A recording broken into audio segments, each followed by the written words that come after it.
حضرت عثمان غنی رضی اللہ تعالیٰ کے دور خلافت میں ان کو پتہ تھا کہ ان کے گورنر اہل ہیں، باوجود صحابہ کے احتجاج کے ان کو تبدیل کیوں نہ کیا۔ آپ کو کس نے کہا کہ انہوں نے تبدیل نہیں کیا؟ تبدیل تو کیا ہے، بلکہ نہ صرف تبدیل کیا ہے بلکہ جو اصل جو کلپرٹ تھا، جو حضرت عثمان کا بھائی بھی لگتا تھا رشتے میں، وہ ولید بن عقبہ جو کوفے کا گورنر تھا، جس کے بارے میں مسلم میں آتا ہے کہ اس نے شراب پی کے فجر کے 4 فرض پڑھا دیے تھے۔ تو بخاری میں موجود ہے کہ پوری تفصیل کے ساتھ، ویسے مسلم میں تو ہے کہ پھر باقاعدہ اس کو کوڑے لگوائے، اور ظاہر صحابہ کا غصہ تھا، حضرت علی وہاں موجود تھے، تو حضرت علی نے اپنے بیٹے حسن ابن علی سے کہا کہ اٹھو اسے کوڑے لگاؤ، تو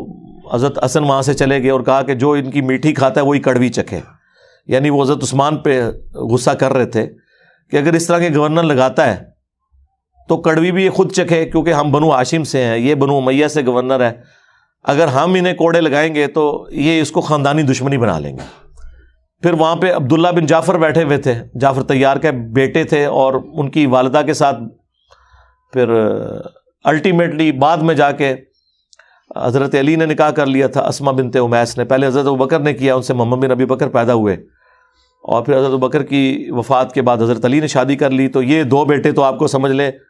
پیرلل میں پالنے پڑے، عبداللہ بن جعفر بھی اور محمد بن ابی بکر بھی۔ ایک بھائی کا بیٹا تھا اور ایک حضرت ابوبکر کا بیٹا تھا، لیکن دونوں کی والدہ چونکہ حضرت علی کے عقد میں آ گئی تھی اسما بنت امیس، تو ان کی پرورش انہوں نے کی، بلکہ حضرت زینب کا نکاح بھی عبداللہ بن جعفر کے ساتھ ہوا جو حضرت علی کی بیٹی تھی۔ تو اس وقت عبداللہ بن جعفر سے پھر حضرت علی نے کہا تم کوڑے لگاؤ، انہوں نے 40 کوڑے لگائے، تو حضرت علی نے کہا بس۔ نبی علیہ السلام 40 لگواتے تھے، حضرت ابوبکر بھی، اور حضرت عمر نے یہ 80 کر دیے تھے، کیونکہ اس زمانے میں لوگ زیادہ شراب پینا شروع ہو گئے تھے، یاشی جو لگ گئی، پیسہ آنا شروع ہو گیا، تو دونوں درست ہیں، لیکن میں 40 کو پسند کرتا ہوں۔ حضرت علی نے وہاں بھی شفقت کی، اور بخاری میں پوری تفصیل ہے حضرت عثمان کے چیپٹر میں کہ لوگ مجھے آ کے باتیں کر رہے ہیں کہ اب یہ اس کا اپنا رشتہ دار ہے تو اسے کوڑے نہیں یہ لگوائے گا، تو ایسا نہیں ہوگا، میں اس حد کو اسٹیبلش کروں گا۔ اور بعد میں مصر والا بھی ایک معاملہ ہوا، تو وہ گورنر چینج کرتے تھے۔ حضرت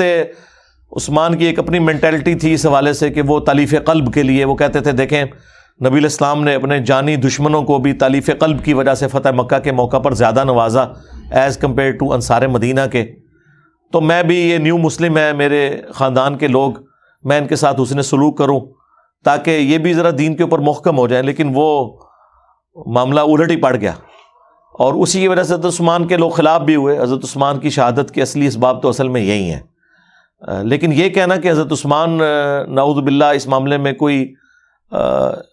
ڈیسیژن چینج نہیں کرتے تھے، تو ایسا نہیں تھا، لیکن معاملہ بہرحال مس ہینڈل ہوا ہے۔ مروان بن حکم کے کیس میں تو ہو گیا نا کہ اس کو تو انہوں نے داماد بھی اپنا بنا لیا، تو اسی پہ میری آپ ویڈیو دیکھ لیں حضرت عثمان شہید کیوں ہوئے۔ بس میں ایک ہی پنجابی کا محاورہ بولوں گا،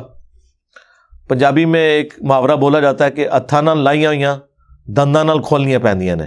یعنی جو آپ گریں ہاتھوں سے لگاتے ہیں نا، جب کھولنے کی باری آتی ہے تو ہاتھ سے گرہ نہیں کھلتی، وہ دانت سے کھولنی پڑتی ہے۔ تو وہی مروان بن حکم حضرت عثمان کی شہادت کا سبب بھی بن گیا،